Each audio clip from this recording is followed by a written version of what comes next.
चलिए अब आगे देखते हैं। तो जो हमारा अगला टॉपिक है वो है काउंटिव फंक्शन। काउंटिव फंक्शन क्या होता है? काउंटिंग फंक्शन वो फंक्शन होता है जिसमें हम कोई भी जो सेल है उसको सेलेक्ट करते हैं, ठीक है, जो हमारी रेंज सेल होती है, तो उसमें जो भी हम क्राइटेरिया अप्लाई करेंगे तो वो उसको काउंट करके बता देगा। ठीक है। फॉर एग्जांपल जैसे हम मेरे ये एग्जांपल दिया हुआ है, टॉय नेम है, उसकी क्वांटिटी दी हुई है, तो हम जैसे ही ये टॉय नेम वाला क्राइटेरिया सिलेक्ट करते हैं एंड उसमें कोई क्राइटेरिया लगाते हैं कि हमको सिर्फ कार का चाहिए, है ना, उसका काउंट बताओ, मतलब उसकी गिनती बताओ जो एंड हो रहा हो नाम एस से। तो जैसे ही हम रेंज सेलेक्ट करेंगे तो जो भी इसके अंदर नेम होंगे अगर एस से एंड हो रहे होंगे तो उसकी टोटल क्वांटिटी बता देगा। तो काउंट का मतलब यही है कि भाई उस बट कितने सेल जो हमने सेलेक्ट किए हुए हैं, जो हमने रेंज सेलेक्ट की हुई है, जितने भी हमारे उस क्राइटेरिया को मीट करते हैं तो वो उसकी काउंटिंग बता देता है। ठीक है। तो ये एक हमने एग्जांपल लिया हुआ है, इसको हम करके देखेंगे अपने शीट पे किस तरह से ये काम करता है का काउंटिंग इफ फंक्शन। ठीक है। तो ये रहा हमारा एग्जांपल। ठीक है। तो यहाँ पर हम पहले ये देखते हैं कि भाई ये होता क्या है। तो हम एक सिंपल सा इसके अंदर फॉर्मूला पहले लगा के देखेंगे काउंट का। ये होगी प्रीवियस हमारे जो हमने लेक्चर्स बनाए हुए हैं तो वो इसको देख सकते हैं। तो यहाँ से डायरेक्ट है, अगर आप इसके बारे में ब्रीफ में जाना चाहते हैं तो आपको प्रीवियस जाकर के प्रीवियस लेक्चर प्रीवियस वीडियोस आपको देखने पड़ेंगे, तो आपको पता चल जाएगा। हमने वहाँ पर ये ब्रीफ में समझाए हुए हैं, तो ऐसे काउंट हम कर सकते हैं। ठीक है। जैसे ही हम डबल टैप करेंगे हमारा ये फॉर्मूला स्टार्ट हो जाता है। तो हमको क्या काउंट करना है, हमको ये पूरा का पूरा रेंज काउंट करनी है। तो जैसे ही हम जितनी भी रेंज सेलेक्ट करते हैं उसको हम स्मॉल ब्रैकेट क्लोज करेंगे तो एंटर प्रेस करेंगे सेलेक्ट करके, तो हमें काउंट बता देगा कि हमारे ये 5 काउंट हैं। ठीक है। तो इसमें ही हम देखिए कैसे कंडीशन लगा के पता लगा सकते हैं। ठीक है। तो चलिए स्टार्ट करते हैं। तो हम लगाएंगे इसमें काउंट इफ, ये हमारी रेंज हो गई,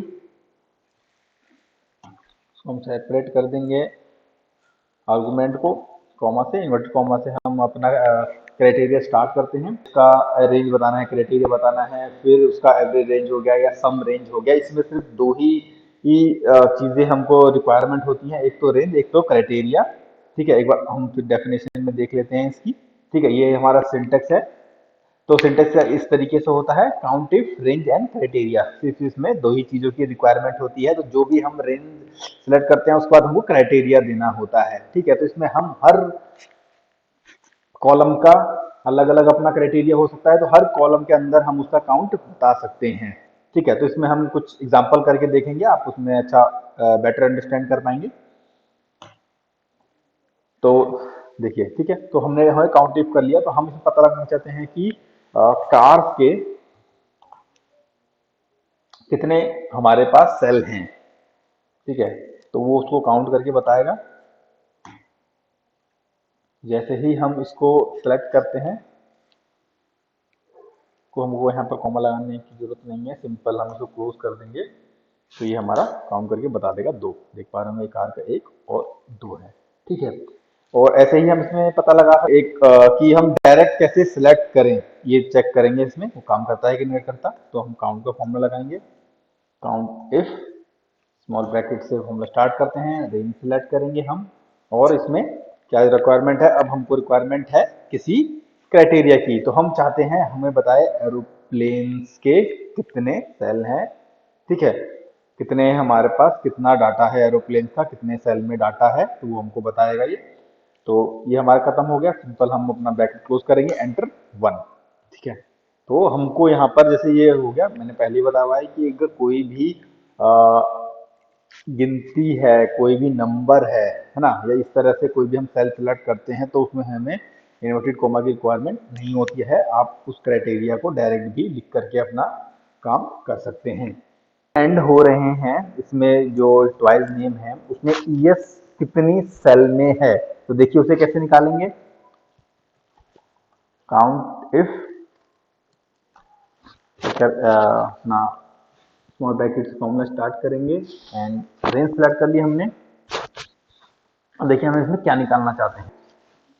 अब इसमें हमें क्या करना है, स्टार लगा करके हम ये चेक करेंगे कि ई एस कितनों में कितने हमारे जो ट्वाइस नेम है ई एस से एंड हो रहे हैं, ठीक है। एंड इसको हम जैसे ही हम अपना क्लोज करते हैं इसका फॉर्मूला स्मॉल ब्रैकेट से एंटर, तो ये बताएगा टू में, तो एक बसेस एंड एरोप्लेन, ठीक है।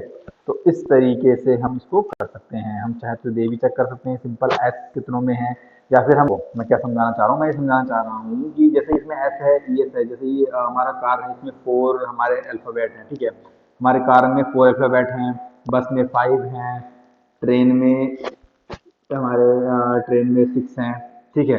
वैसे ही एरोप्लेन में हमारे पास 10 है। तो मैं ये चाहता हूँ कि मेरे को और कर सकते हैं, अगर हमारे पास कोई नेम है, फॉर एग्जांपल हम चाहते हैं कि जो टॉयज के नेम या किसी मटेरियल का नेम जो हो वो 10 अल्फाबेट का हो, ठीक है।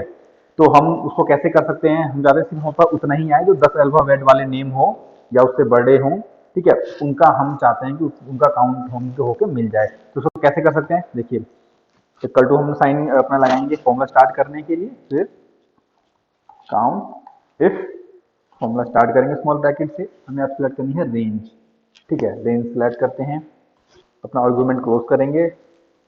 अब देखिए क्या करते हैं उसके लिए, अब उसके लिए लगाते हैं क्वेश्चन मार्क, ठीक है। तो हम क्वेश्चन मार्क लगाएंगे 8, 1 2 3 4 5 6 7 8 लगाया हमने।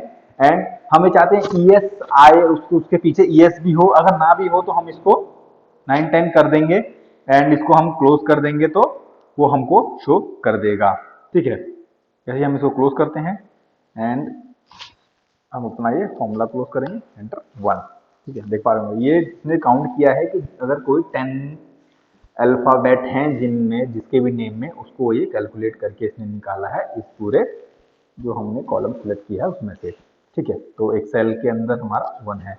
तो इस तरीके से हम अपना काउंटेड फॉर्मूला लगा सकते हैं। हम चाहे तो ये भी लगा सकते हैं किसमें एस है, किसी एक पर्टिकुलर नेम से भी लगा सकते हैं।